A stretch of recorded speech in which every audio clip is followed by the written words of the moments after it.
one of the ways that this counterculture goes about dehumanizing a target via electromagnetic neuroscience is actually by exploiting the target's butthole, kind of like obsessively and repetitiously. So something about obsessing over the target's asshole, watching the target take a shit, and then or like kind of like rubbing it in its face, like how it was exploited. Like the feces of it, all of that, just nasty, inhumane, like nature of it. It causes the target to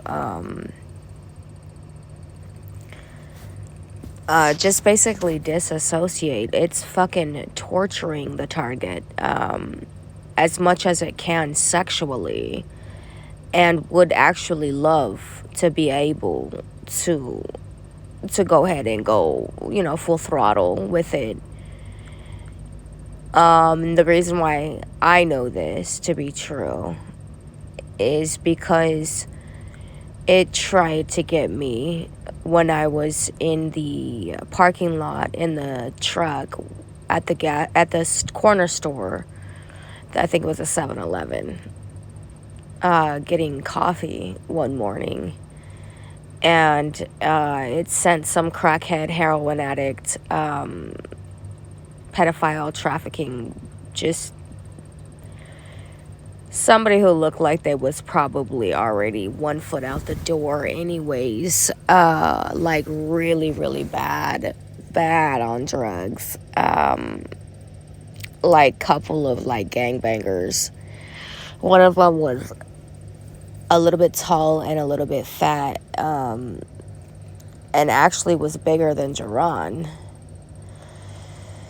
So pretty heavy set, man. Tried to break into the truck and tried to kidnap me while I was sitting in the truck. So it wants to be able to really assert its dominance using these flunkies, and while it fucked around and it found out, it just keeps fucking around and it just keeps finding out. And at that time, the person that they had let out of prison, or more than likely it was prison that they let this person out of, they probably got him high as hell on crack. And the same exact type of person, I genuinely believe, is the type of character that took Jerron's cousin out, because these are the type of people that they recruit. These are their independent contractors, their military thug contractors that they let out of prison to commit crimes, organized crimes. So,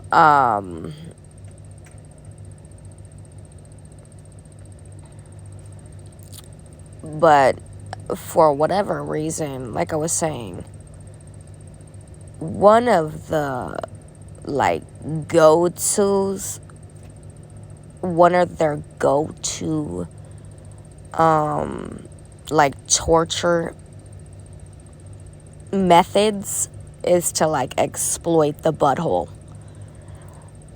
And they do this all day, every day. And I mean, I guess it's to dehumanize. And so anyways, it's also a form of rape, though. It's sexual harassment. It's the same thing. Like I said, it wants to be able to joyride me, send somebody out here to fuck me up, like for reals. And because I have my own security, because I'm smart enough to date somebody who can provide that,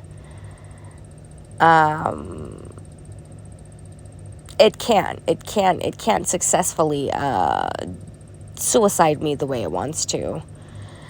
It can't successfully like it really can't breach my security. Okay, it's tried to, and it, like I said, it fucked around and it found out. It keeps fucking around and it keeps finding out, so it is highly likely that it'll continue to just keep fucking around and finding out. Because this big fat ass motherfucking drug addict, heroin addict, gumbag, fucking homeless, prison fucking junkie, he actually tried to break into the truck while I was sitting in there. And this was all arranged. This is all premeditated. And at the time, Jerron's cousin was still alive. So they initially tried to get me. They weren't able to. Okay? To lock the door anyways. Okay, so to lock the door. So while I was sitting in the vehicle. And even though the door was locked, he was still trying to convince me to open the door for him. And to let him into the driver's seat.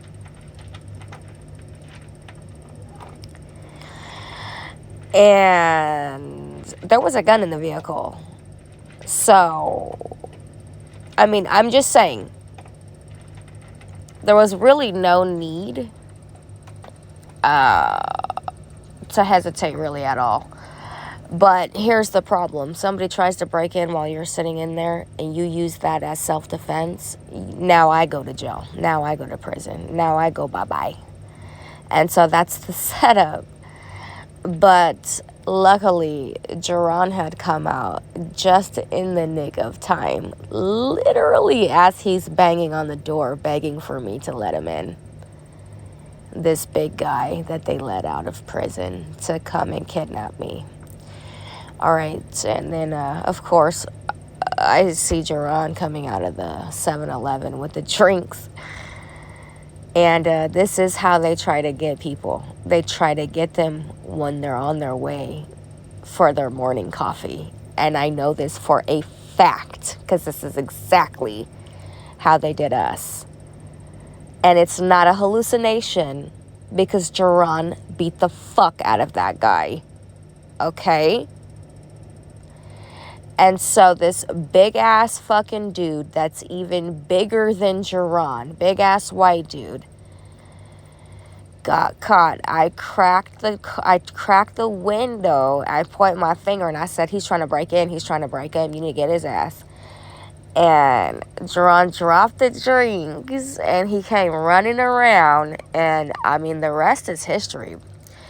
But with one hit, that big ass for nothing motherfucker working for the CIA went down. With one hit. And did not get up.